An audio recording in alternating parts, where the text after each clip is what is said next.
Welcome back to another disturbing journey in the southern underworld.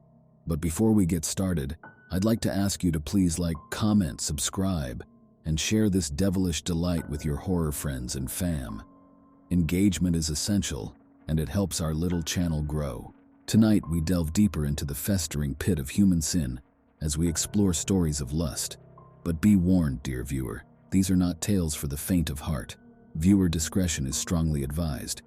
Our descent begins with the Craving, where we'll meet John, a man consumed by a powerful and insatiable craving that gnaws at his sanity.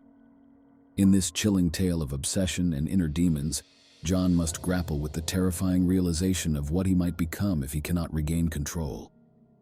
In the Forbidden Flame, we'll meet Myra, a free spirit irresistibly drawn to a local woodsman named Liam.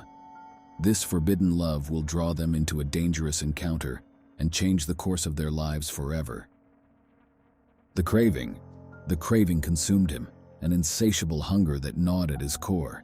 John tried to push the dark yearnings from his mind, but the desires only grew more ravenous with each passing hour. Lust was a demon that didn't respond to reason or restraint, whispering seductive temptations until he could think of little else. As the sun slipped behind the trees, bathing the secluded country road in inky shadows, John's trembling hands gripped the steering wheel tighter. He knew if he surrendered to this madness, he would never claw his way back to sanity. His foot pressing harder on the accelerator, the old truck barreled down the lonely stretch of asphalt. John's knuckles turned white, the need to satiate his cravings becoming an animalistic compulsion. The trees whipped by in a blur as he raced toward the decrepit farmhouse on the outskirts of town. He had noticed the young woman who lived there several weeks back while driving the same road. A mere glimpse of her tending the garden, loose tendrils of chestnut hair framing her lovely face, was enough to ignite John's obsession. He knew stalking her was wrong, depraved even, but he was powerless against the lecherous entity that possessed his mind.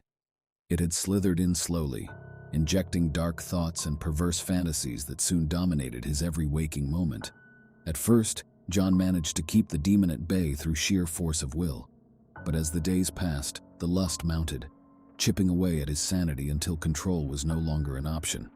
The farmhouse emerged ahead, a shadowy silhouette in the dusk. John's breaths came in rapid pants, sweat drenching his body. He jerked the truck onto the long dirt driveway, tires spitting up pebbles in their haste. The demon cackled in sadistic glee, savoring his imminent surrender. John killed the engine and exploded from the truck. Long strides carried him up the creaky porch steps to the front door, which he pounded on with a frenzied fist. When there was no answer, he simply turned the handle, the flimsy lock offering no resistance. The demon urged him on, fueling his reckless abandon. John ripped open closet doors and tore through rooms in search of his prize. At last he found her in the bedroom, curled up on the bed in a pool of amber light. The woman awoke with a start at the commotion. Her eyes widened in terror at the sight of the wild-eyed stranger towering over her. John drank in the delicate features that had haunted his waking dreams. The curve of her jaw, the full lips slightly parted in a gasp, the gentle swell of breasts rising and falling with each ragged breath. She attempted to scramble away, but John pounced, pinning her beneath his weight. He reveled in the warmth of her body, the floral scent of her hair, the rapid staccato of her heartbeat thrumming against his chest. The demon screeched in ecstasy as John finally surrendered, his need reaching a fever pitch. His rough hands fumbled as he tore away clothing. The woman squirmed and whimpered beneath him. As John prepared to take what he so ravenously craved, a sharp metallic click froze him in his tracks. His gaze traveled up to the woman's face, her terror replaced by a look of cold determination. In her trembling hands was a small revolver aimed squarely at his forehead. "I'll kill you," she warned in a low, even tone that sent an icy lance of dread into John's gut. There would be no sating his hunger that night. For the first time, his desire was replaced by stone-cold fear, the demon retreating with a hiss of displeasure. John slowly disentangled himself from the woman, keeping his movements non-threatening. He muttered a hoarse apology before slinking from the room like a dog with its tail tucked between its legs. The demon raged in fury at being denied its satisfaction. As John sped away from the farmhouse, the terrified face of the woman branded into his mind. Dark thoughts percolated. If lust could not be sated through consent, Perhaps violence was the key to silencing his tormentor, at least temporarily. The demon howled in approval at this grim realization, but John knew it was only a matter of time before he surrendered to its perverse urgings once again. The forbidden flame. Wild jasmine and honeysuckle perfumed the air, and their vibrant hues wallpapered the landscape. Myra, a young woman of striking beauty, was known as a free spirit with an inquisitive nature. Her hair, inky black, cascaded down her back in rivulets, and her bright green eyes held an audacious spirit that often unsettled others. During one sweltering summer evening, her curiosity stirred. Myra wandered into the forest and found herself in a clearing where Liam worked. A local woodsman by trade, Liam's wide shoulders and chiseled arms moved rhythmically as he wielded his axe, each swing sending chips of wood flying. Sweat trickled down his sun-kissed skin, catching the last rays of sunlight and making him glisten like a statue carved from bronze.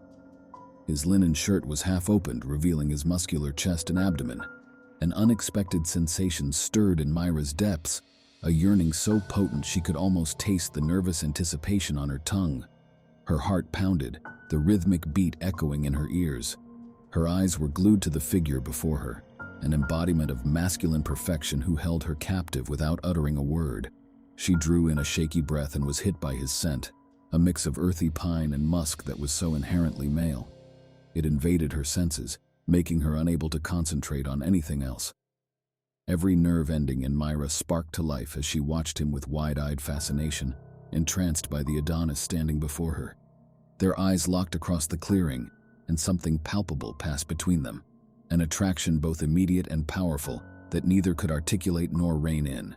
Despite being betrothed to another woman, a match arranged by his family, Liam felt an irresistible pull toward Myra.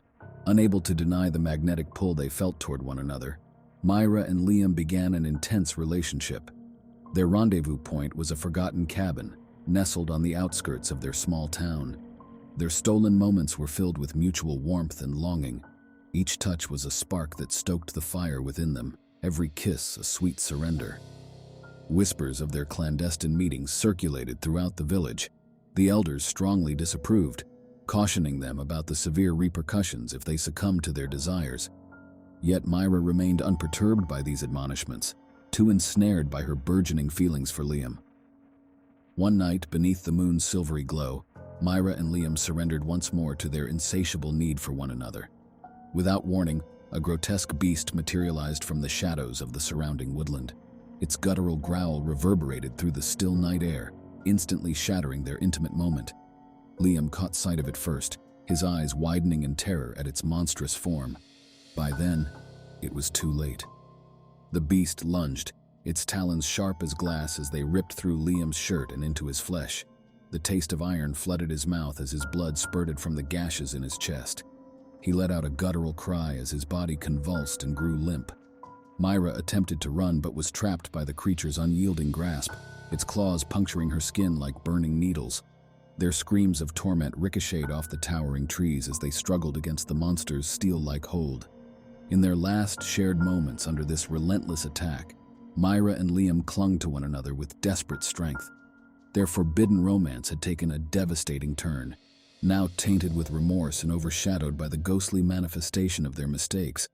Once sated, the monster disappeared back into the forest's shadowy depths as quickly as it had emerged, leaving behind a gruesome scene, two bodies savagely torn apart amidst trampled foliage. In the following days, a cold current of dread swept the village. The brutal fate of Myra and Liam hung in the air, their names whispered like forbidden curses. Their grisly end was a harsh reminder of the catastrophic consequences for those who dared to succumb to temptation's seductive charm. Don't forget to like, comment, share, and subscribe to the channel. See you next time. Thank you for watching.